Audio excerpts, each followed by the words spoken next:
여러분 2026년은 어떻게 보내고 계신가요?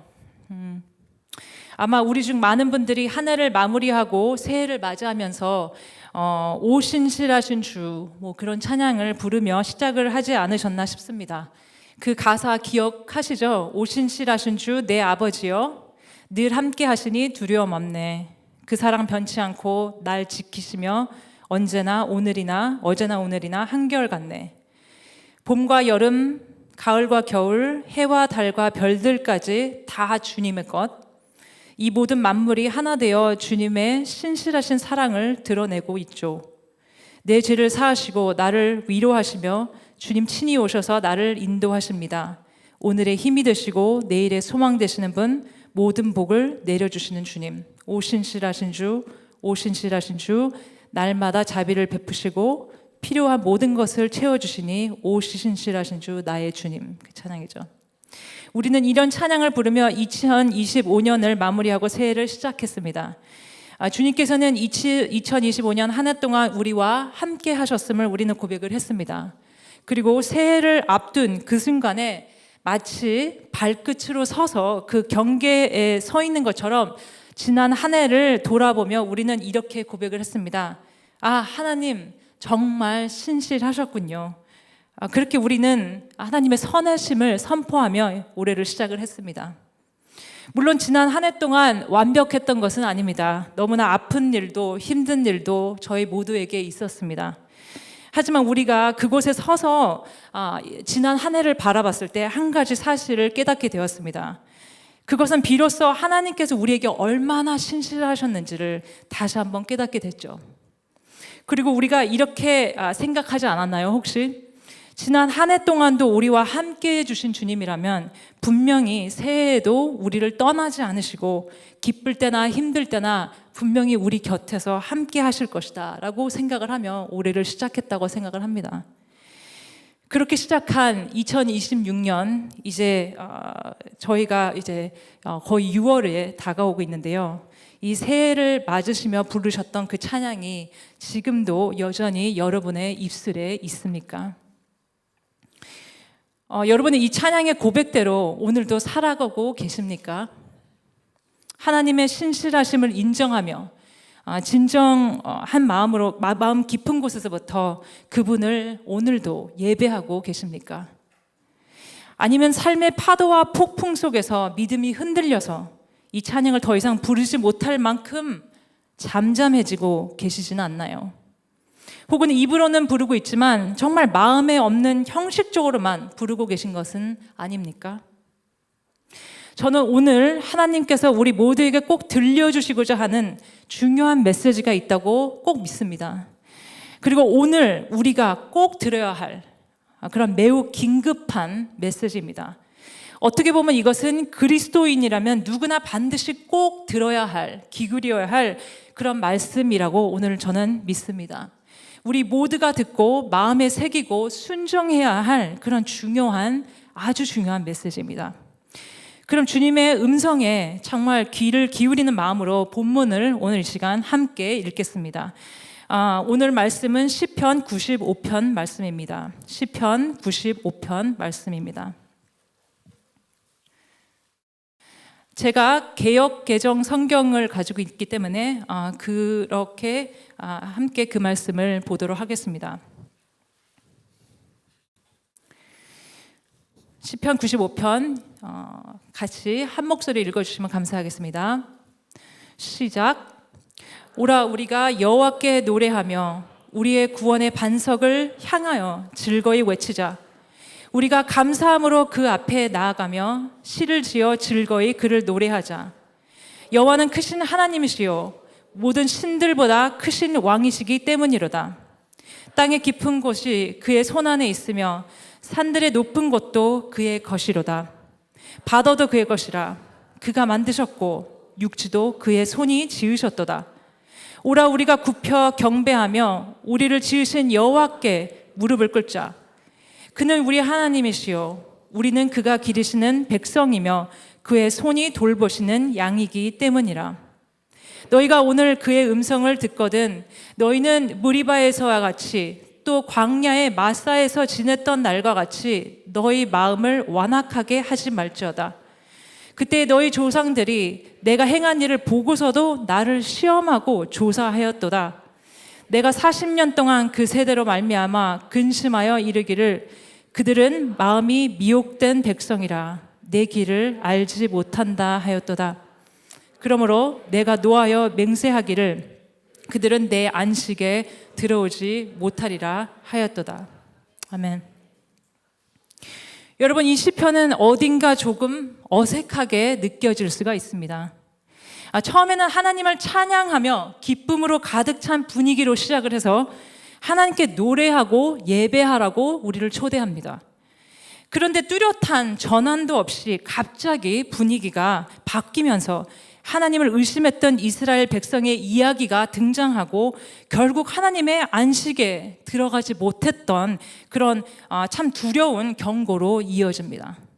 그리고 어떠한 해피엔딩이 아닌 굉장히 절망적인 그런 톤으로 갑자기 이 시편이 마치게 됩니다. 많은 사람들은 이 시편을 이해하기 어려운 본문으로 느껴왔습니다. 그것은 바로 마치 어울리지 않은 두 가지의 감정이 함께 억지로 섞여 있는 것처럼 보이기 때문입니다. 그렇다면 우리는 이렇게 서로 다른, 또 어떻게 보면 어쩌면 충돌하게 보이는 이 두 가지의 분위기를 어떻게 이해해야 할까요? 그리고 더 중요한 것은 이 시편이 오늘 우리에게 전하고자 하는 이 메시지는 그렇다면 도대체 무엇일까요? 저는 이렇게 말씀드리고 싶습니다.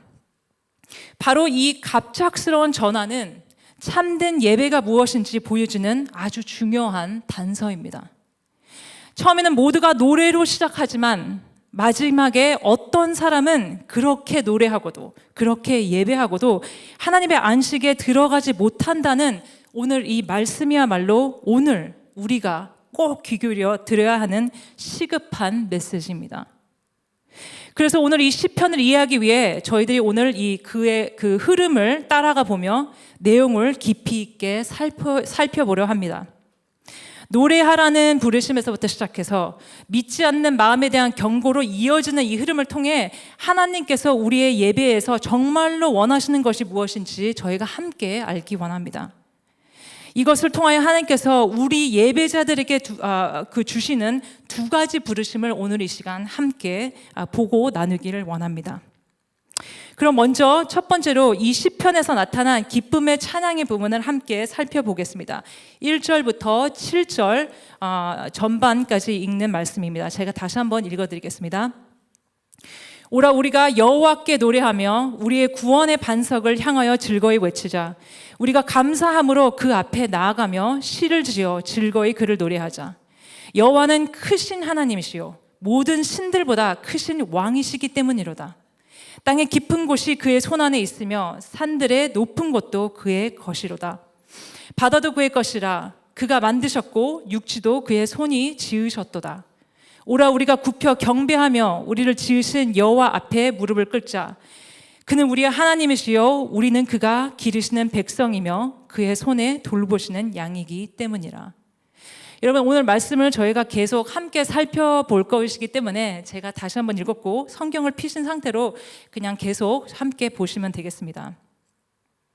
그렇다면 오늘 말씀이 보여주는 이 첫 번째 포인트는 바로 이것입니다.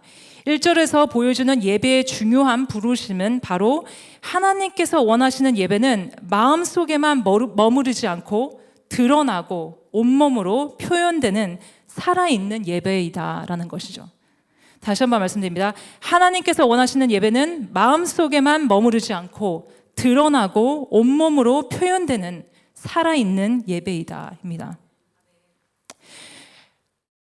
예배는 그저 단순히 느끼는 감정이 아니라 우리가 누구에게 속해 있는지를 드러내는, 꼭 표현해야만 하는 아주 공개적인 선포입니다. 우리는 이것을 1절에서부터 7절에 나오는 두 가지 권면과 각각 그 권면에 대한 이유를 통해 알 수가 있습니다. 첫 번째 권면은 1절에서부터 2절에 나오는데 이렇게 나오죠. 하나님을 향해 소리 높이라는 공개적인 예배로의 초대입니다. 1절 시작에서 대부분의 영어 성경이 Let us sing, 함께 노래합시다 라는 히브리어 라난이라는 단어로 번역이 되어 있는데요. 이 언어의 이 원래 의미는 큰 소리도 외치다 또는 소리치다입니다. 이 함께 노래합시다라는 단어가 아니고 사실은 큰 소리로 외치시다, 함성을 높입시다라는 단어입니다. 이 단어는 문맥에 따라 기쁨, 슬픔 또는 고통과도 연결이 될 수 있지만 그 핵심은 감정의 종류가 아니라 사실 바로 소리의 강도입니다. 그것은 억제되거나 조용히 머물 수 없는 울려 퍼지는 외침을 가리켜 바로 라난이라는 단어를 씁니다. 따라서 종종 기쁨으로 노래하다라고 번역이 되어 있지만 본래는 하나님을 향해 터져 나오는, 억누를 수가 없는 그러한 소리를 뜻하고 있는 단어이집니다. 마찬가지로 2절 시작과 후반에 두 번 반복된 make a joyful noise 이라고 번역이 된 기쁜 소리를 내라, 하나님 앞에 기쁜 소리를 외치라라고 번역이 된 이 루아라는 의미의 범위는 아주 넓습니다. 나팔 소리, 전쟁의 함성, 경보 신호, 승리의 외침, 박수, 심지어 고통의 외침까지 포함된 단어이죠. 그것은 사람들의 주의를 끌어모을 수 있는 정도의 큰 소리이고 적을 위협하고 결정적인 순간을 사람들에게 알리는 아주 강렬한 소리를 뜻하고 있습니다. 다시 말해 이 단어를 지닌 2절의 강조 또한 단순한 기뻐하라, 노래하라 라는 것이 아니고 소리의 크기와 에너지, 무엇보다 그 선포, 공개적인 선포에 있습니다. 이러한 동사들을 종합해 보면 이 시편이 말하는 예배는 혼자서만 드리는 내면적인 감정이나 절제된 표현이 절대 아닙니다. 드러나고 세상에 울려 퍼지며 주목을 끄는 예배의 소리를 이곳에서는 말하고 있습니다. 하나님의 백성이 하나님께 속해 있음을 선포하는 고백이라고 말할 수 있겠습니다. 두 번째 권면은 단지 큰 소리로 드리는 찬양에만 머무르지 않고 온몸으로 드리는 깊은 예배로 우리를 이끌고 있습니다. 6절은 이렇게 말합니다. 오라 우리가 굽혀 경배하며 우리를 지으신 여호와 앞에 무릎을 꿇자. 여러 번역에서는 이 풍성함을 충분히 드러내지 못하고 있지만 원문에서 의미가 겹치는 세 가지의 동사가 연속적으로 사용되고 있습니다. 여기서 worship, 경배하라 라는 말은 단순한 마음의 태도가 아니라 몸을 낮추는 것, 심지어 엎드리는 자세를 뜻합니다. 그리고 굽혀 경배하라 라고 번역된 표현 또한 역시 몸을 아주 낮추는 움직임, 보통은 무릎을 꿇히는 그러한 행동을 떠올리게 합니다. 그리고 마지막 6절에 또 같은 의미로 반복된 무릎을 꿇다 또한 역시 겸손과 복종의 자세를 그려주고 있습니다. 이렇게 세 가지의 표현이 반복되면서 강조되는 것은 분명합니다. 예배는 단지 말이나 감정이 아니고 온몸으로 드리는 경외와 겸손의 행위라는 것입니다. 여러분, 이처럼 자신을 온전히 하나님 앞에 드리고 꺼리낌 없이 뜨겁게 하나님을 예배한 적은 언제인가요? 우리는 어릴 때 감정을 훨씬 더 잘 표현했던 것 같습니다. 슬픔이나 분노뿐만 아니라 특히 기쁨을 말입니다. 아이들은 기쁨을 단지 마음으로만 느끼고 또 그렇게 느끼지 않고 온몸으로 표현을 굉장히 잘합니다. 아이스크림을 본 그런 아이는 박수를 치고 소리를 지르며 뛰고 빙글빙글 뛰면서 기뻐하죠. 아이들의 기쁨은 조용하거나 고상한 것이 절대로 아니죠. 몸과 소리로 순수하게 드러내는 그런 것이 바로 아이들의 기쁨입니다. 하지만 우리는 나이가 들면서 흔히 순수함을 잃어간다라고 말할 때 그 안에 어쩌면 감정을 있는 대로 드러내는 그러한 능력을 상실해 간다라는 의미도 들어있지 않나 싶습니다. 순수하고 깨끗한 감정을 표현하는 능력을 서서히 저희들은 잃고 사라지고 있다는 것 같습니다. 우리는 기쁨을 조금 더 조심스럽게 다루게 되고 망설이며 스스로를 통제하려고 합니다. 그리고 물론 이것들이 다 나쁜 것만은 아닙니다. 사실 기쁨을 표현하는데 때로는 절제도 또 남에 대한 배려도 물론 필요합니다. 하지만 문제는 우리가 신앙생활을 오래 할수록 스스로를 더 성숙해지고 더 고상해졌다고 생각하는 그런 경향이 있을지도 모르지만 어쩌면 그것은 영적으로 미지근해지고 또 정직한 예배자로의 모습을 잃어가는 그런 것일 수도 있다는 것이죠. 어쩌면 우리는 늘 앞으로 닥칠 일을 염려하느라 오늘 예배 안에서도 오늘 이 현재의 순간에 온전히 머물지 못하고 또 혹은 과거의 후회나 실망에 휩싸여서 하나님 앞에서조차 행복을, 감사를, 기쁨을 정직하게 표현하는 능력을 잃어가고 있지 않나 생각하게 됩니다. 이러한 배경 속에서 시편 95편이 그려주는 예배의 모습은 매우 인상적입니다. 그것은 우리가 자기 인식과 자기 방어를 온전히 주님 앞에 내려놓고 온전히 자신을 기쁨에 맡기도록 초대하는 자리입니다. 예배는 우리를 다시 어린아이의 모습처럼 돌아가게 해주는 초대이기도 합니다. 마치 시간을 되감기 하듯 그 자리에서 우리는 더 이상 경계하거나 짐을 지지 않아도 되고 어두움, 두려움 속에 묶이지 않아도 되고 정말 선한 아버지 앞에 자유롭게 설 수 있는 곳이 바로 예배입니다. 그럼 시편이 왜 이런 이야기를 권면을 저희들에게 할 수 있을까요? 도대체 무슨 근거에 기반한 그러한 권면일까요? 이 시편이 왜 이렇게 예배를 하라고 하고 있는지 우리에게 두 가지 이유를 오늘 말해주고 있습니다. 먼저 첫 번째 이유는 3절에서부터 5절에 나와 있습니다. 바로 하나님만이 온 세상을 다스리시고 만드시고 참된 왕이시기 때문이다라는 이유입니다. 3절, 5절 이렇게 나오죠. 여호와는 크신 하나님이시요 모든 신들보다 크신 왕이시기 때문이로다. 땅의 깊은 것 그의 손에 안에 있으며 산들의 높은 곳도 그의 것이로다. 바다도 그의 것이다. 그가 만드셨고 육지도 그의 손이 지으셨도다. 그렇다면 두 번째 이유가 또 7절에 이렇게 나와 있습니다. 그는 우리의 하나님이시요 우리는 그가 기르는 백성이며 그의 손이 돌보는 양이기 때문이라.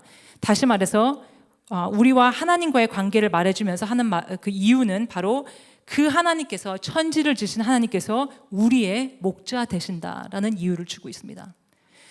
하나님께서는 천지를 지으신 위대하신 분뿐만이 아니고 그 능력을 가진 하나님께서 우리를 지키시는 우리의 목자 되신다. 정말 완벽한 두 가지 이유를 여기서 저희들에게 말해주고 있습니다. 여러분 여기서 나오는 이 손의 이미지를 잠깐 주목해 보시기 바랍니다. 4절, 5절은 하나님께서 세계를 지으시고 붙드시는 그분의 손을 보여주고 있습니다. 그리고 7절에서는 더 나아가 그 동일하고 크신 능하신 손이 사랑으로 우리 삶을 감싸 안고 계심을 또 말하고 있습니다. 우리는 그분의 목장의 백성이래요. 그분 손길에 안긴 양이라고 그렇게 그림을 그려주고 있습니다. 여러분 사실 생각해 보시기 바랍니다. 하나님 손이 얼마나 위대하게 이 땅을 저희들의 이 세상을 창조하시고 지금도 유지하고 계시는지를 한번 생각해 보기 원합니다. 지구의 공전 궤도는 생명이 살 수 있을 만큼 아주 철저하게 계산된 안정된 범위로 유지되고 있습니다. 만약 지구가 태양에 조금만 더 가까웠다면 바다는 끓어버릴 것이고 조금만 더 멀었다면 온 세상이 얼어붙어 생명이 살 수 없다고 합니다. 공기 중 산소의 비율도 마찬가지입니다. 지금처럼 아주 정교하게 맞춰져 있기 때문에 우리가 숨을 쉴 수 있고 불이 유지되지만 조금만 달라져도 사실 생명이 위험해질 수도 있습니다. 또한 사계절도 우리가 만든 것이 아니고 자연스럽게 반복되는 것은 하나님의 질서 속에 있습니다. 봄, 여름, 가을, 겨울이 해마다 정확하게 돌아오는 것을 보면 하나님의 약속이 계속해서 지켜지고 있음을 저희들은 느낄 수가 있습니다. 물의 순환도 마찬가지입니다. 물은 증발해서 구름이 되고 비가 되어 내리고 강을 따라 흘러서 바다로 돌아가면 계속 생명을 유지하게 됩니다. 아무도 이 과정을 직접 관리하지 않지만 이것을 멈춘다면 모든 육상의 생명은 유지될 수 없다고 또 말합니다. 물론 창조세기는 탄식하고 있습니다. 로마서에서 그렇게 말하죠. 세상이 탄식하고 있다. 우리의 잘못으로 환경의 훼손과 깨어짐 속에 우리는 오늘도 살아가고 있습니다. 하지만 그럼에도 불구하고 여전히 자연은 놀라운 생명력과 아름다움을 우리에게 보여주고 있습니다. 숲은 다시 자라고 바다는 끊임없이 순환하며 생태계는 여러 방식으로 회복과 균형을 아직도 이어가고 있습니다. 이 모든 것은 과연 누구의 지혜로, 능력으로, 노력으로, 또 창조력으로, 창의력으로 만들고 지금도 유지되고 있는 것일까요? 새들을 먹이시고 들의 백합화를 입히실 만큼 능력 많고 지혜로우시며 사랑이 풍성하신 그분, 바로 그 하나님께서 우리를 돌보고 계신다고 성경은 말해주고 계십니다. 지금까지 우리를 먹이셨고 입히셨고 오늘 이 자리까지 우리를 인도해 주신 분이 아니시겠습니까? 예수님께서 이렇게 말씀하시죠. 그러므로 무엇을 먹을까, 무엇을 마실까, 무엇을 입을까 염려하지 말라. 너희 아버지께서는 이 모든 것이 너에게 있어야 할 줄 이미 아신다라고 말씀하십니다. 오늘 여러분 무엇을 짊어지고 계십니까? 무엇이 여러분으로 하여금 하나님을 온전히 예배하지 못하게 막고 있습니까? 혹시 무거운 과거를 안고 계십니까? 또는 내일을 두려워하고 계십니까? 아니면 오늘의 짐에 눌려 계십니까? 우리는 쉽게 두려워하고 걱정하며 불안해하는 사람들, 그런 약한 사람들입니다. 하지만 온 우주를 창조하시고 지금도 모든 것을 붙들고 계시는 하나님께서 우리를 돌보고 계신다는 사실을 우리는 꼭 오늘 이 시간 붙들기 원합니다. 여러분, 우리가 잘 아는 찬양 나 같은 죄인을 쓴 존 뉴턴이라는 분은 이렇게 말씀했습니다.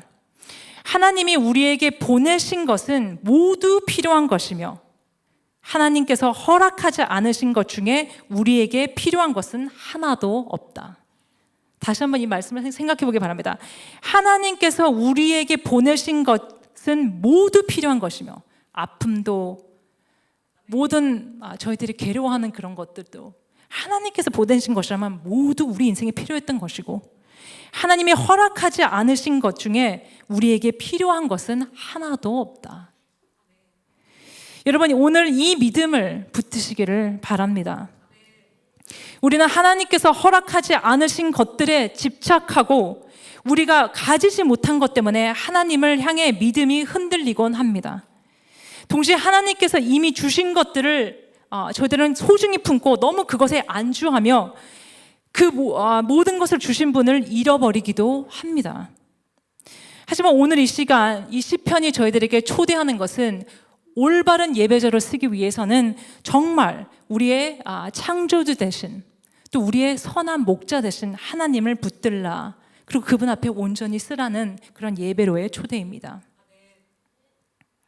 여러분, 이 시편을 읽다 보면은 그 메시지가 너무 이상적이거나 현실과는 동떨어진 이야기처럼 느끼실 수도 있을 것입니다. 마치 고통 많은 세상과는 관계없는 속에서 참 멋있게 이 시를 쓴 것이 아닐까라고 생각될 수도 있습니다. 하지만 전혀 그렇지 않습니다. 시편의 배경을 보면은 그것이 아닌 것을 알 수가 있습니다. 이 시편이라는 그 책의 전체에는 시편 150편까지 있죠. 1편부터 150편까지가 있는데 이 시편은 크게 5권으로 나눠집니다. 그리고 오늘 이 시편이 등장한 그 시편 95편이 등장하는 것은 바로 그 5권 중에 4권, 4권째, 네 번째 책에 이 오늘 이 시편이 나오는데요. 이 네 번째 책의 그 테마는 이스라엘의 긴 실패의 역사와 포로 생활, 또 채워지지 않은 깊은 갈망 속에서도 하나님은 여전히 신실하시며 결국에 그분의 왕성은 꼭 이루어진다는 그런 큰 주제를 바탕으로 한 시 중에 하나입니다. 인간의 실망과 한계를 뛰어넘어서 하나님의 완전한 통치가 결국 이루어진다는 그 소망을 바라보게 하는 시편이죠. 그렇다면 이 시편을 쓴 사람, 오늘 다윗이라고 생각이 되는데요. 다윗은 너무 잘 알고 있었어요. 아픔에 대해서. 인생의 아픔과 실망과 깨진 관계와 실패와 죄와 후회에 대해서 너무 잘 알고 있었던 인물이죠. 또 중요한 것은 오늘의 시편 4권 안에는 즉위 시편, enthronement psalms라는 그런 시편이 있어요. 시편 47편, 93편, 96편에서부터 96편의 그러한 시들이 즉위 시편이라는 시편이라고 합니다. 이 시편들은 하나님께서 온 창조 세계와 모든 민족 위에 왕으로 지금도 앉아 계신다는 것을 선포하는 것이에요. 왕이 아직도 보좌에 앉아 계신다는 것을 선포하는 시들이 바로 즉위 시편이라고 합니다. 이러한 즉위 시편들이 가끔 그 포커스, 집중해서 쓰는 테마들은 바로 인간의 고통, 죽음의 현실, 그리고 인간의 연약함을 깊이 다루는데 그 가운데서 하나님께서는 정말 영원하신 왕으로 그려지고 있습니다. 이런 큰 그림 속에서 시편 95편 메시지가 확실히 보이기 시작합니다. 그것은 바로 이런 메시지죠. 세상이 아무리 혼란스럽고 불안해 보일지라도, 우리의 인생이 아무리 굴곡지고 예상치 못한 방향으로 흘러가더라도 참된 우리의 왕은 여전히 오늘도 보좌에 앉아 계시고 창조 세계와 우리의 삶을 친히 다스리고 계신다는 그러한 메시지의 선포입니다. 우리 현실 속에 하나님의 통치 밖에 놓인 것은 아무것도 없습니다. 그분의 주권에 벗어나는 것도 하나도 없습니다. 그분의 섭리 없이 유지되는 것도 이 세상에는 아무것도 없습니다. 오늘 이 시편은 예배 가운데 하나님의 백성들에게 이 현실을 기억하라고, 붙들라고 저희들에게 말해주고 있습니다. 이것은 예배자들을 불러 모으는 그러한 시편입니다. 그러한 시편이 바로 하나님을 올바로 볼 때 예배가 흘러나온다는 것을 저희들에게 알려주고 있죠. 여러분, 연극에는 연극을 하시는 분이 여기 계실지 모르겠는데 연극에는 ghost light라는 게 있어요. ghost light. 뭐 직역을 한다면 유령 빛, 유령 조명이라는 건데요. ghost light. 연극에는 ghost light 하는 것이 있는데 그것은 공연하는 동안 이 위에 정 가운데다가 앞쪽에 켜두는 극장 무대 쪽 한가운데 있는 불을 의미합니다. 이 불은 좀 희미하지만 어둠 속에서 누군가 이제 연기를 하게 되면은 연기가 시작되면 너무 조명이 낮아지고 어두울까봐 항상 켜놓는 그러한 불을 바로 고스트 라이트라고 합니다. 그런데 2020년도 코로나가 한창이었을 때 전 세계의 극장들이 다 문을 닫았죠. 사람들이 모일 수 없어서 많은 사람들이 일자리의 불안 속에서 힘들었던 것처럼 물론 이 극장의 배우들도 일할 수 없게 되면서 큰 상실함과 경제적인 어려움을 겪게 되었습니다. 이제 처음에는 2주만 지나면 괜찮아질 거라고 얘기를 해서 괜찮을 거라고 생각을 했지만 우리 모두가 잘 알듯이 그 2주는 2달이 되었고 2달은 석 달, 2달은 6달, 그리고 좀 더 오래 길어졌습니다. 그 당시에 우리는 코로나 바이러스에 대해서 잘 알지 못했습니다. 그래서 많은 사람들이 병으로 고통을 겪고 사랑하는 사람들과 작별해야 되는 아픔도 겪으면서 정말 어둡고 두렵고 정말 답답한 그러한 순간들을 저희들이 보냈죠. 그런데 이 세상의 불안함과 어둠으로 가득한 그런 순간에 이 극장의 그 연극을 하는 그러한 분들이 이 고스트라이트에 대한 이야기를 해줘서 저희들이 알게 됐는데, 그런 시간 속에서 이 고스트라이트는 단순한 이 조명이 아니라 희망의 상징이 어떻게 되었습니다.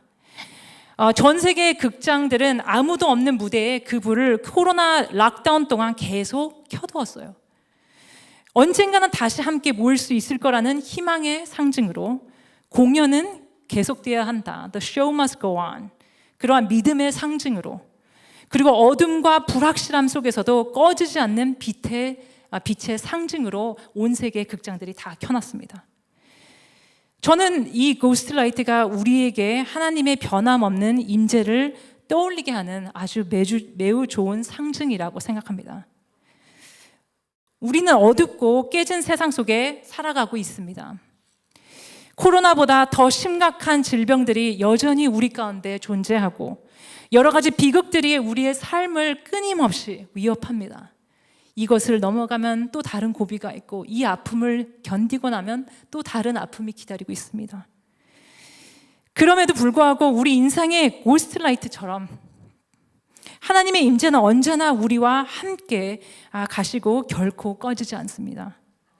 보이지 않는 순간에도, 아무도 없는 것처럼 느껴지는 그 순간에도, 그리고 인생의 가장 깊고 어두운 순간에도 그분의 빛은 결코 사라지지 않았습니다. 여러분, 사무엘상 3장에 이런 말씀이 나오죠. 사무엘을 이 부르심을 받기 전에 이런 말씀이 나옵니다. 하나님의 등불이 아직 꺼지지 않았다라는 말을 합니다. 여러분, 사무엘이 부르심을 받는 그 배경을 생각할 때 이런 어떤 상황이었죠?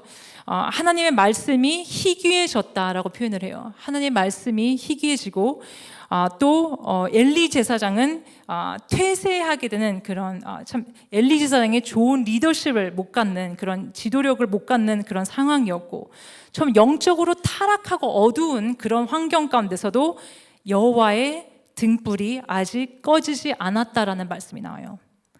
그것은 성막 안에 있는 등잔대의 불이 타오르고 아직도 꺼지지 않았다는 표현이지만, 그 가운데는 아직까지도 하나님께서 한결같이 살아 역사하고 계셨음을 또 상징하고 있습니다. 여러분, 그 말씀처럼 하나님은 사무엘의 때와 저희의 이 오늘 살아가는 저희들의 삶에서도 똑같이 동일하게 고스트라이트가 되셔서 아직도 살아 역사하고 계십니다. 그러면 두 번째로 오늘 말씀이 알려주시는 두 번째 예배로의 부르심이 또 있습니다. 그것은 바로 하나님께서 원하시는 예배는 겉으로 드러나는 표현에만 머무르지 않는 힘든 날에도 하나님을 신뢰하는 마음 깊은 예배이다라는 것이죠. 다시 한번 말씀드릴게요. 이 두 번째로의 권면은 바로 하나님께서 원하시는 예배는 겉으로 드러나는 표현에만 머물지 않는 힘든 날에도 하나님을 신뢰하는 마음 깊은 예배이다라는 것입니다. 이 두 번째 권면은 하나님의 쉼에 들어가지 못한 자들에 대한 경고를 에서 나오는 것을 저희들이 볼 수 있습니다. 오늘 이 시편에 나오는 예배자들의 움직임을 좀 자세히 보면 하나님께 점점 더 나아가는 하나의 흐름이 보이기 시작합니다. 한번 다시 오늘 말씀을 제가 몇 군데에서 찝어드리겠습니다. 1절을 보면은 오라라는 말로 시작을 합니다. 오라, O come 이라는 영어 표현이 나와요. O come. 이건 하나님을 향해 나아가는 전반적인 움직임을 말합니다. 뭐 이렇게 오세요보다는 어떤 움직임, 뭐 걸을 수도 있고요. 이렇게 어떤 움직임을, 전반적인 움직임을 여기서 표현하는 그런 단어입니다. 여러분, 이렇게 생각하시면 될 것 같습니다. 예배자들이 아직 성전 밖에서 기쁨으로 소리를 높이며 함성을 지르며 하나님께 가까이 가는 모습을 저희들이 상상을 하면 됩니다. 그런데 6절에 가서 다시 한번 O come, 오라라는 표현이 또 한 번 나옵니다. 그런데 여기서 나오는 O come이라고 번역되어 있는 단어는 사실은 조금 다릅니다. 이것은 단순히 다가오라라는 표현이 아니고요. 이제는 실제로 안으로 들어가는 come in이라는 그런 단어와 같습니다. 성전에 들어가는 모습을 가리키는 겁니다. 이제 예배자들이 하나님의 임재 안으로 들어가는 장면을 그려주는 것과 같습니다. 근데 그 안으로 들어가면 그들의 자세가, 예배자들의 자세가 바뀌는 걸 우리가 볼 수 있죠. 엎드리자, 무릎을 꿇자, 이런 말씀들이, 표현들이 나오기 시작합니다. 6절에서. 다시 말해 만왕의 왕 앞에서 자신을 낮추는 그런 모습을 6절이 그려주고 있습니다.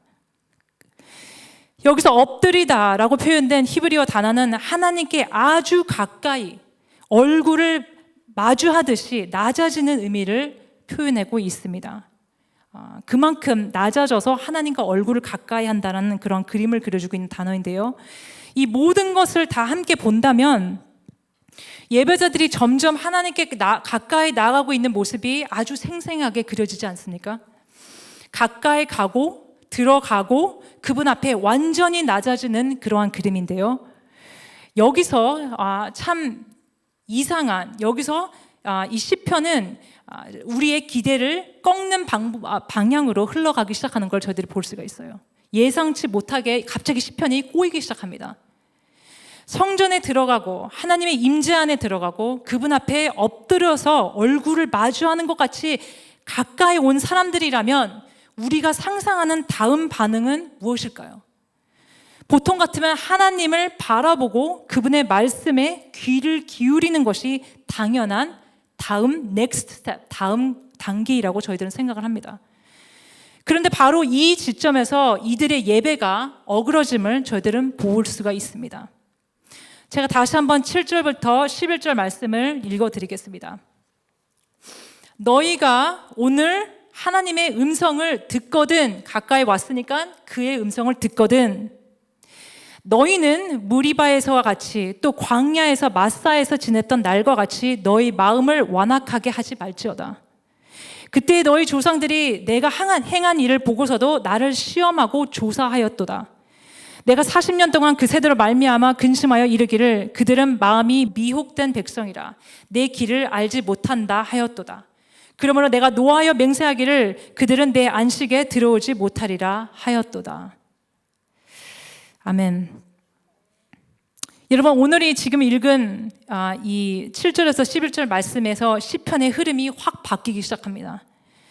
시편이 그려지고 있는 그림은 바로 이겁니다. 이제 예배자들은 성전에 들어와 있습니다. 하나님의 보좌 앞에 서 있습니다. 몸을 낮추고 거의 하나님과 얼굴을 맞이할 만큼 가까이에 와 있습니다. 그런데 그들이 하나님의 음성에 귀를 기울이지 않습니다. 그분을 경외하기는커녕 오히려 그들은 그분의 말씀하고 있는 그 왕 중의 왕을 무시하는 그런 그림입니다. 이렇게 몸을 낮추고 있으면서도 그들의 태도가 오히려 더 큰 무례와 모욕을 하고 있는 것을 보여주고 있습니다. 그래서 이 시편은 무리바와 마사를 꺼내는 것입니다. 여러분, 그런 거 있지 않습니까? 어떤 장소 이름만 들어도 안 좋은 기억이 확 떠오르는 그런 경우. 예를 들면 제주도, 원래는 가족끼리 쉬러 갔는데 결국 크게 싸우고 그냥 집에 돌아온 그런 얘기, 그런 추억들이 있는 그런 곳. 아니면 어릴 때 공을 던지다가 남의 집 창문을 깨서 크게 혼나서 동생, 부모님한테 혼났던 그런 기억, 그런 장소, 동네. 또는 동생이랑 싸워서 부모님께 혼나고 울었던 그런 자리, 이런 안 좋은 기억들이 떠오르는 그런 장소나 이름이 있습니다. 저희들 삶 속에는. 근데 이스라엘에게 무리바와 마사가 바로 그런 곳이었습니다. 수치의 장소였고 씁쓸한 기억이 담긴 그런 이름입니다. 누가 자기들에게 잘못해서가 아니라 자기들이 하나님께 그렇게 했기 때문입니다. 성경에서 마사와 무리바는 몇 번 언급이 되는데 이 사건을 가장 잘 보여주는 구절이 출애굽기 17장 7절에 이런 말씀이 나옵니다. 그가 그곳의 이름을 마사와 무리바라 불렀으니 이는 이스라엘 자손이 다투었으며 또 그들이 여호와를 시험하여 이르기를, 잘 들어보시죠, 여호와께서 우리 중에 계신가 안 계신가 하였습니다. 사실 이 사건은 르브딤이라는 곳에서 일어났습니다. 이스라엘이 애굽을 떠나 광야를 지나 약속의 땅으로 가는 그러한 중이었습니다. 근데 한 1년이 안 된 그 순간에 갑자기 물이 떨어졌어요. 사막이니까. 그러자 이스라엘 백성은 하나님을 신뢰하기보다 불평하고 모세와 다투기 시작합니다.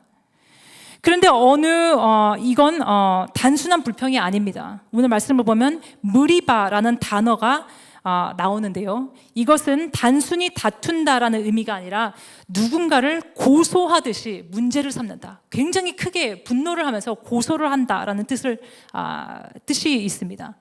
또는 흠을 잡다라는 표현입니다. 겉으로는 모세에게 불평하는 것 같지만 실제로는 이스라엘 백성은 그들을 이끌어내신 하나님을 향해 왜 약속을 안 지키십니까? 라고 하나님을 책망하고 하나님의 흠을 잡으려 하는 그러한 백성의 모습을 그려주는 겁니다. 그리고 마사, 바로 시험하다라는 의미입니다. 시험하다. 그들은 하나님을 시험하며 이렇게 요구했습니다. 정말 하나님이 우리와 함께 계신 거 맞아? 이미 하나님이 수많은 일을 행하셨는데도 여전히 하나님의 임재를 의심하고 그리고 하나님을 향해 시험하는 그들의 모습이 바로 이 마사라는 단어에서 나오는 것입니다. 그럼에도 불구하고 하나님은 그때 어떻게 일하셨습니까? 모세에게 반석을 치라고 하십니다. 그러자 그 돌에서 물이 터져 나오기 시작합니다. 그리고 이건 어느 정도 흐르는 물이 아닙니다. 그때 당시에 이스라엘 백성이 광야에 있을 때 약 200만에서 300만 명으로 추정되는 이스라엘 백성 사람들이 모두 마시고 넉넉하게 충분했던 물이 강처럼 그 물에서 반석에서 쏟아져 나온 것입니다. 여러분 엄청난 경험이죠. 홍해를 지나간 것도 엄청난데 작은 반석에서 쳤을 때 200~300만이 넉넉히 마실 만큼 큰 강이 흘러나오는 체험을 그들은 했습니다. 이 장면이 바로 시편 95편이 가리키는 사건입니다. 이건 이스라엘이 그들 공동체 기억 속에 깊이 남아있는 아주 쓰린 그러한 기억입니다. 이 시편을 성전에서 노래하고 있는 그러한 이스라엘 사람들도 다 잘 알고 있는 이야기죠.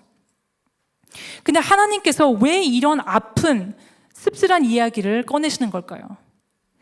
그것은 예배에 대한 아주 중요한 것을 말씀해 주시기 위해서입니다. 우리는 1절에서부터 7절에 나오듯이 크게 소리를 내며 예배 자리에 나올 수는 있습니다. 몸으로는 하나님 앞에 가까이 나갈 수는 있습니다. 그런데 만약 우리가 마음이 완고하면, 마음이 하나님 앞에 굳었다면 예배의 핵심을 놓칠 수 있다는 것을 오늘 시편은 알려주고 있습니다. 하나님 전에 주님 앞에 있으면서도 하나님을 놓칠 수 있다라는 저희들에게 주시는 하나님의 사랑의 경고입니다. 우리는 예배의 모든 올바른 형식과 행동을 다 갖추면서도 하나님을 분노하게 하고 예배의 본질을 놓칠 수 있습니다. 이스라엘처럼 우리는 하나님의 백성답게 보일 수는 있지만 올바른 행동을 하면서도 여전히 하나님이 우리와 함께 계시냐라는 그러한 의문을 하는 그분의 임재의 실제를 의심할 수 있는 그러한 사람들이 될 수 있다는 거예요. 바로 오늘 이 예배 시간에서도요. 이 본문에서 이스라엘의 어리석음을 나타내준 아주 슬픈 아이러니가 몇 가지 나오는데, 그러면 얼마나 이스라엘 백성이 어리석었는지를, 또 저희들이 이 말씀을 비춰봤을 때 우리들의 삶이 얼마나 어리석은지를 알려주는 아이러니가 몇 가지 나옵니다. 먼저 1절을 보면 하나님은 우리의 구원의 반석이라고 하나님을 가르쳐 부릅니다. 좀 더 정확하게 이것을 번역을 한다면 이렇게 돼요. 우리를 구원하신 반석께 즐거이 외칩시다 라고 번역이 될 수 있습니다. 다시 말해서 하나님은 구원의 반석이라고 표현하는 것보다 단순히 하나님을 반석이라고 여기서는 부르고 있어요. 그런데 무리바와 마사를 생각해 보세요. 바로 이 사건에서 하나님은 광야에서 반석으로 물을 내십니다. 그들을 구원하시는 반석이 그들을 위해 공급하시는 반석이 되심을 보여주고 있습니다. 그래서 돌에서 생명과 같은 강이 흘러나오게 하신 그런 반석이십니다. 그런데 이곳에서 이들은 그러한 하나님 앞에서 이런 마사의 이야기를 생각하면서 그 반석되신 하나님을 찬양은 하되 그 일을 잊어버리고 있는 것을 저희들은 오늘 시편에서 볼 수가 있죠. 또 하나의 아이러니는 9절에서 이스라엘이 하나님께 행하신 일을 보았음에도 불구하고 하나님을 시험했다라고 나옵니다. 여기서 행하신 일은 바로 바로의 손에서 이스라엘을 건져내시고 해방시키신 모든 구원의 역사를 가리키고 있죠. 그것은 바로 바로의 손보다 더 강한 하나님의 손의 역사에 대해서 말해주고 있습니다. 그런데 이 시편 앞부분에서 하나님의 손, 아까 얘기한 하나님의 손에 대해서 뭐라고 말하죠? 3절, 4절, 6절에 보면 모든 창조, 모든 세계 바다도 높은 산도 그분이 만드셨다고 얘기를 합니다. 온 창조를 다스리시는 그 손, 그리고 그 백성을 안전하게 붙드시는 손입니다. 그런데도 이스라엘은 그 손의 행하심을 의심하는 것을 이곳에서 볼 수가 있죠. 그리고 마지막 또 한 가지 세 번째 아이러니가 또 나옵니다. 9절에 나오는 하나님을 조사하다라는 단어가 나오는데요. 이 히브리어 단어 바칸이라는 이 단어는 금속을 시험하여 그것이 진짜인지를 검증한다라는 뜻을 가지고 있습니다. 그런데 여기서 이스라엘은 그런 식으로 하나님의 신실하심을 검증하려고 한다라고 말씀하고 있습니다. 여러분, 성경을 잘 아시는 분들은 알겠지만 이 얘기를 들었을 때 굉장히 어색하고 불편한 느낌이 듭니다. 왜냐하면 성경은 분명 정반대를 우리에게 알려주고 있습니다. 베드로전서와 같은 본문을 보면 오히려 하나님께서 우리의 믿음의 진정성을 시험하신다라고 말해주고 있습니다. 하나님께서 권리가 있으시고 그러실 이유가 있으신 것은 그분은 신실하시고 우리는 그렇지 않기 때문입니다. 우리는 분열되어 있고 행동은 한 방향으로 가지만 마음은 종종 떠내려갑니다.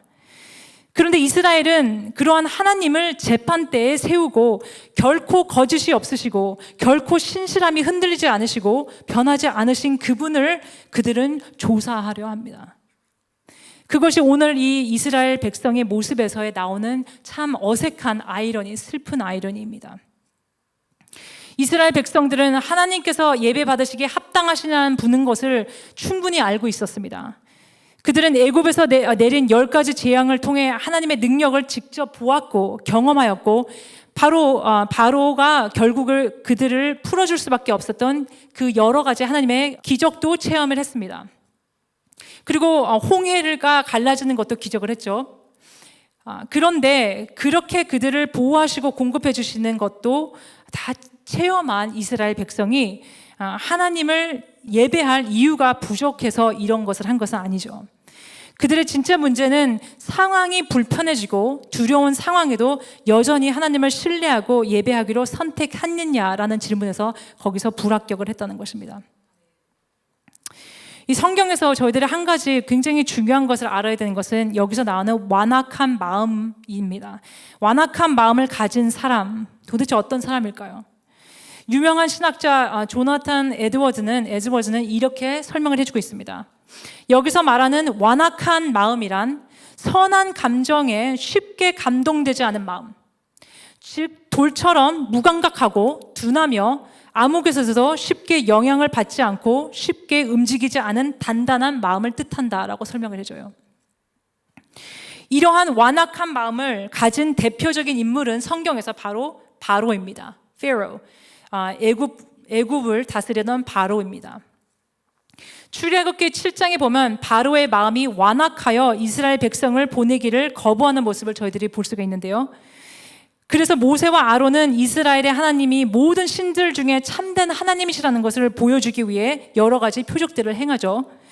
그럼에도 불구하고 바로가 듣지 않기 때문에 애굽에 엄청난 재앙들이 내리기 시작합니다. 근데 여러분 혹시 그 세 번째 재앙 기억나시나요? 아론이 지팡이를 들어 땅에 티끌을 치자 그것이 온 땅에 이가 되어서 사람과 가축을 덮기 시작합니다. 근데 출애굽기 8장 18절에서 19절에 참 기가 막힌 슬픈 말씀이 나옵니다. 이렇게 나옵니다.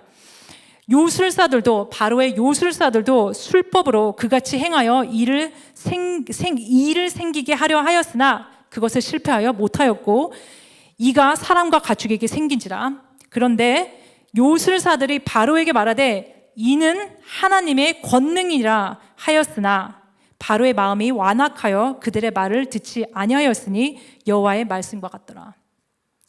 여기서 정말 슬픈 것은 바로의 요술사들이 직접 그것을 보고서 깨달은 것은 이것은 바로 하나님의 능력이다. 근데 영어 성경에는 이런 표현이 나와요. 하나님의 능력이다가 아니고 This is the finger of God. 이것은 하나님의 손가락이다 라는 표현을 씁니다. 지금 이 일, 우리가 못하는 이 일, 그들의 하나님이 하신 이 일은 바로 이것은 하나님의 손가락이다 라는 표현을 합니다.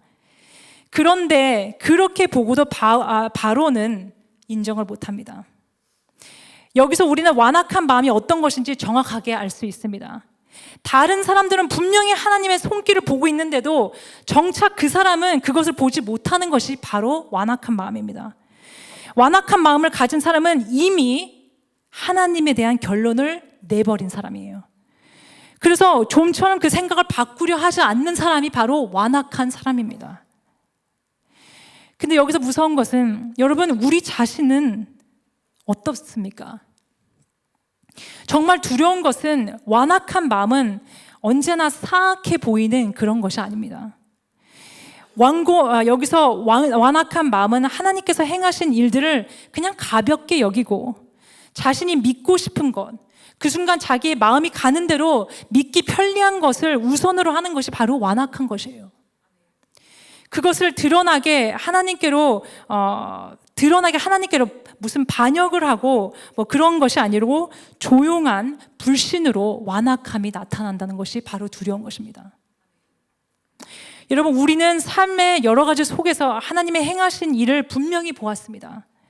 하나님은 우리의 삶 가운데서 자신이 살아계시고 참되시고 사랑이 많으시고 신실하신 분이심을 반복해서 지금까지 증거해 오셨습니다.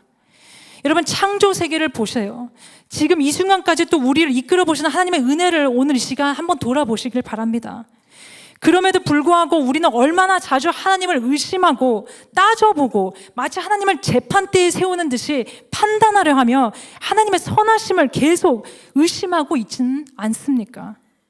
심지어 우리는 스스로를 그리스도인이라고 부르고 교회에 나가고 예배를 참석하고 형식적으로 따라가면서도 그렇게 완악한 마음을 가지고 살아갈 수도 있습니다. 오늘 이것이 너무나 두려운 경고입니다. 이스라엘 백성들처럼 우리도 하나님을 신뢰하지 못해서 끊임없이 지난 일들에만 집착하고 현재를 받아들이지 못하고 지난 날들을 그랬다 하더라도 과연 오늘 아직도 옛날은 그랬다 하더라도 오늘 지금 하나님께서 나를 돌보고 계시는지 보호하고 계시는지 나를 위해 공급하고 계시는지 정말 지금도 우리와 함께 하시는지를 의심하며 살아가는 것이 우리의 완악함입니다. 이스라엘 백성들처럼 우리는 하나님을 시험하여 이렇게 말합니다. 여호와께서 우리 중에 정말 계신가 안 계신가 한다라고 오늘 말씀은 알려주고 있습니다. 여러분, 돈이 필요할 때, 사업이 힘들 때, 저희들의 앞날이 보이지 않을 때, 저희들의 걱정이 생길 때, 건강이 마음대로 안 될 때, 사랑하는 사람들이 이 세상을 떠날 때 저희들은 하나님 앞에 벌써 저희들이 가진 결론을 가지고 주님 앞에 나아가 그런 완악한 마음으로 살 수 있다는 그러한 경고를 저희들에게 알려주고 있습니다. 여러분, 창세기 19장에 소금 기둥이 된 롯의 아내가 얘기가 나오는데요. 이 롯의 아내는 여러분 기억이 나오실지 모르겠는데 하나님께서 소돔과 고모라를 심판하실 때 분명히 뒤를 돌아보지 말고 그 천사의 손을 잡고 저 산까지 가라고 하나님께서는 알려주십니다. 그런데 롯의 아내는 뒤를 돌아보게 됐어요. 그래서 심판을 받게 되죠. 왜 그랬을까요, 도대체? 정말 이해가 안 되는 거지만 아마도 소돔과 고모라는 정말 죄악된 도시였고 하나님을 거역하고 도덕적으로 타락하고 죄를 당연하게 여겼던 곳이지만 그럼에도 불구하고 롯과 그의 아내에게는 자신의 삶의 터전이었고 익숙하고 편안한 자리였습니다. 그래서 하나님께서 그녀를 그곳에서 끌어내어 새로 준비된 곳으로 인도하고 계셨지만 롯의 아내는 그 미래를 보지 못하고 불확실해했습니다. 그래서 그녀는 뒤를 돌아보게 됩니다. 그의 행동은 단순한 호기심 때문에가 아니고 이렇게 말할 수 있죠. 과거에 대한 미련과 집착이었습니다. 결국 그녀에게 이전의 삶은 하나님보다 더 붙들고 싶은 것이 되었고 앞날을 나아갈 수 없는 그러한 그녀의 우상이 되어버렸습니다. 그래서 예수님께서 누가복음 17장에서 예수님의 재림, 다시 오실 재림에 대해서 말씀하시면서 이렇게 롯의 아내에 대해서 얘기를 해주십니다. 롯의 아내를 기억하라 라고 언급하십니다. 왜 그러실까요? 그것은 이 세상의 마음에 붙잡혀 있는 사람은 하나님의 나라를 향해 예수님의 재림을 준비할 수 없기 때문이다라는 것을 저희들에게 알려주시고 있습니다. 과거에 사로잡혀 하나님만을 신뢰하고 나가지 못하겠고 꼭 뒤를 돌아보는 사람은 주님의 재림을 준비하지 못한다는 예수님의 사랑스러운 경고입니다. 저는 최근에 팀 켈러, 세계적인 설교자 팀 켈러 목사님의 아내 되신 캐시 켈러 사모님의 간증이 생각이 납니다. 캐시 켈러 사모님은 팀 켈러 목사님이 암으로 돌아가신 후 정말 자신이 얼마나 롯의 와이프와 닮았는지 깨달았다고 간증을 하십니다. 남편과 함께했던 과거의 삶은 너무나 소중했어요, 그분에게. 그리고 이제 나이가 들어 혼자가 돼서 몸도 아프신 분이 살아가시는 것은 결코 쉬운 일이 아니었죠. 그래서 남편이 없는 하루하루가 너무 힘들고 정말 그를 향한 그 목사님을 향한 그리움과 아픔에 쌓여서 매일매일을 살고 계셨습니다. 그러던 중에 사모님은 롯의 아내를 기억하라는 예수님의 충고에서 정말 정신이 바짝 차려서 놀랬다고 하십니다. 본인이 얼마나 그 과거에 붙들려 있는지를 깨닫게 되었다고 합니다. 그래서 하나님께서 인도하시는 미래로 나아가는 것을 주저하고 있음을 깨닫고 엄청 회개하셨다는 이야기를 하십니다. 그리고 그 사모님이 이렇게 간증합니다. 롯의 아내는 이 하나님에 대해 분명히 알고 있었다. 하나님께서는 아브라함을 택하시고 그를 통해 열방을 복주시겠다고 하신 이야기를 분명 들었을 것이고 그 하나님께서 아브라함과 롯을 얼마나 잘 인도하셨는지도 분명히 보았을 것이다. 심지어 하나님께서 직접 천사를 보내서 그녀의 손을 잡고 안전한 곳으로 이끄는 것도 경험한 사람입니다. 그럼에도 불구하고 롯의 아내는 하나님을 진정으로 알지 못했습니다. 하나님 주변에 머물고 있었지만 정작 그분께 속해 있지는 않았습니다 라고 간증을 하셨습니다. 그리고 그의 말씀을 하십니다. 그녀가 정말 그 하나님을 정말로 알았더라면, 만약 그 하나님을 신뢰하고 그분 앞에서 나가서 앞날을 정말 그분께서 이끌고 계신 것을 믿었다라면 결코 뒤돌아보지 않고 주저하지 않았을 것입니다 라고 말을 합니다. 여러분, 맞습니다. 지금까지 선하시고 신실하시게 우리를 인도하신 하나님은 지금도 여전히 함께 하시는 분이십니다. 그런데 정말 두려운 것은 우리가 하나님 주변에 머물면서 그분께 속하지 않는 자들이 될 수 있다는 것이 오늘 말씀의 경고입니다. 여러분, 오늘 시편 말씀은 우리에게 이렇게 말합니다. 하나님께 가까이 있지 말고 하나님의 일을 보고 은혜를 경험하고 그분을 잃지도 말고 하나님을 신뢰하고 뒤돌아보며 정말 주님의 주시는 진정한 축복의 안식에 못 들어가는 사람들이 되지 마라. 이것은 진짜 예배자가 아닌 사람들에게 따르는 엄청난 비극의 결과이기 때문입니다. 히브리서는 오늘 말씀을 마치면서 히브리서 말씀으로 마치고 싶은데요. 히브리서는 오늘 이 말씀을 다시 한번 들어서 과거의 이스라엘의 어떤 사건으로 보지 않고 오늘 우리에게 적용되는 살아있는 말씀으로 한번 해석을 해줍니다. 광야에서 하나님을 시험하고 또 마음을 완악해 했던 이스라엘의 모습이 오늘 또 저와 여러분의 모습에 그대로 반복될 수 있는 영적인 패턴으로 나타날 수 있기 때문에 히브리서의 저자는 저희들에게 이렇게 인용하여 권면해주고 있습니다. 제가 히브리서 3장을 한번 읽어드릴게요. 3장 7절부터 그러므로 성령이 이르신 바와 같이 오늘날 너희가 그의 음성을 듣거든 광야에서 시험하던 날에 기억했던 것 같이 너희 마음을 완고하게 하지 말라. 거기서 너희 열조가 나를 시험하여 증험하고 40년 동안 나의 행사를 보았느니라. 그러므로 내가 그 세대에 노하여 이르기를 그들이 항상 마음이 미혹되어 내 길을 알지 못하는도다 하였고 내가 노하여 맹세한 바와 같이 그들은 내 안식에 들어오지 못하리라 하였느니라. 형제들아 너희가 삼가 혹 너희 중에 누가 믿지 아니하는 완악한 악한 마음을 품고 살아 계신 하나님에게 떨어질까 조심할 것이요 오직 오늘이라 일컫는 동안에 매일 피차 권면하며 너희 중에 누구든지 죄의 유혹으로 완고하게 되지 않도록 하라. 여기서 굉장히 중요한 말씀이 나옵니다. 14절 우리가 시작할 때 확실한 것을 끝까지 견고히 잡고 있으면 그리스도와 함께 참여한 자가 되리라 라는 말씀입니다. 여러분 히브리서 3장 14절에 하나님의 영원한 안식에 들어가는 방법을 여기서 시편 95편을 인용해서 알려주고 있습니다. 우리가 시작할 때 확신한 것들을 끝까지 견고히 잡고 있으면 그리스도와 함께 참여한 자가 되는 것이다 라는 거죠. 여기서 다시 말해서 처음에 가졌던 확신을 끝까지 굳게 붙드는 자들이야말로 그리스도와 참으로 함께한 사람임을 보여준다라는 뜻입니다. 예수님께서는 주여 주여 하는 자마다 다 천국에 들어가는 것이 아니라고 말씀을 하셨습니다.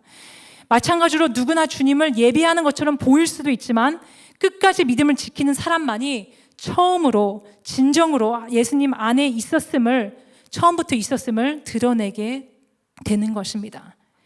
그리고 그런 사람들은 예수님께서 주신 참된 안식에 들어가게 됩니다. 그렇다면 저희들의 삶은 이제 예배를 마치면서 어떻게 살아가야 할까요?